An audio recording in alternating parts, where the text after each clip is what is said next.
की तरफ बढ़ती जा रही है ट्रंप की सबसे खतरनाक वॉर मशीन। प्रशांत महासागर और हिंद महासागर की लहरों को काटते हुए अमेरिका का Abraham Lincoln carrier battle group Oman की खाड़ी के बहुत करीब है और इसके टारगेट पर है ईरान।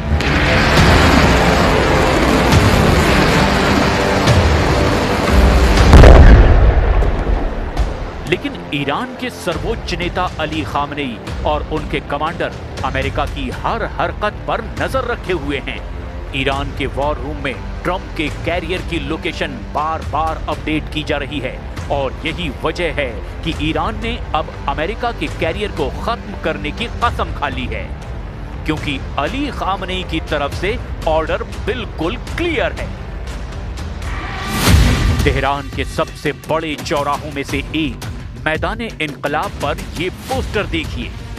पोस्टर ईरान की राजधानी में लगा है, लेकिन मैसेज अमेरिका के व्हाइट हाउस को दिया गया है। ये पोस्टर अमेरिका के झंडे की शक्ल में डिजाइन किया गया है। एक एयरक्राफ्ट कैरियर पर खड़े विमानों को तबाह हालत में दिखाया गया है और फिर इस एयरक्राफ्ट कैरियर की लहरों में लाल रंग बह रहा है, यानी अमेरिकी नौसेना का खून बह रहा है। पोस्टर पर फारसी और अंग्रेजी में लिखा है, जैसा बोगे वैसा काटोगे। ईरान बता रहा है कि ट्रंप को ईरान पर हमला करने की गलती बहुत भारी पड़ेगी। अमेरिका का कैरियर बैटल ग्रुप ईरान को तबाह करने के लिए लाया जा रहा है। इसका इरादा डोनाल्ड ट्रंप बार बार जाहिर कर रहे हैं।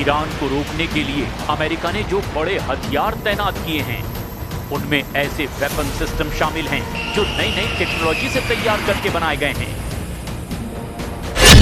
अमेरिका ने अपने 3 बड़े हथियार पश्चिम एशिया को कंट्रोल करने के लिए तैनात किए हैं। इनमें सबसे खास है B-2 बम वर्षक विमान। यह स्टेल्थ बम वर्षक ईरान पर हमले के इरादे से डिएगो गार्सिया से ऑपरेट कर रहा है। दूसरे नंबर पर है अमेरिका का आधुनिक मिसाइल डिफेंस सिस्टम थार्ड और पैट्रियट, जो खाड़ी में तैनात है और इसका मकसद है ईरान की मिसाइलों को रोकना। तीसरे नंबर पर है अमेरिका का एयरक्राफ्ट कैरियर अब्राहम लिंकन और उसका पूरा battle group. You know, we have a lot of ships going that direction just in case. We have a big flotilla going in that direction, and we'll see what happens. A big force. We have a big force going toward Iran. I'd rather not see anything happen, but we're watching them very closely. Iran पर हमले के लिए America ने जो battle group तैनात किया है, उसमें क्या-क्या है, अब उसे बहुत गौर से समझिए, क्योंकि ये दुनिया के सबसे आक्रामक ही नहीं, बल्कि अमेरिका के लिए सबसे कमजोर कड़ी भी साबित हो सकता है। एक बैटल ग्रुप जिसमें एक बड़ा सुपर कैरियर होता है जो 1 लाख टन का डिस्प्लेसमेंट पैदा करता है। इसमें 90 लड़ाकू विमान और हेलीकॉप्टर तैनात रहते हैं।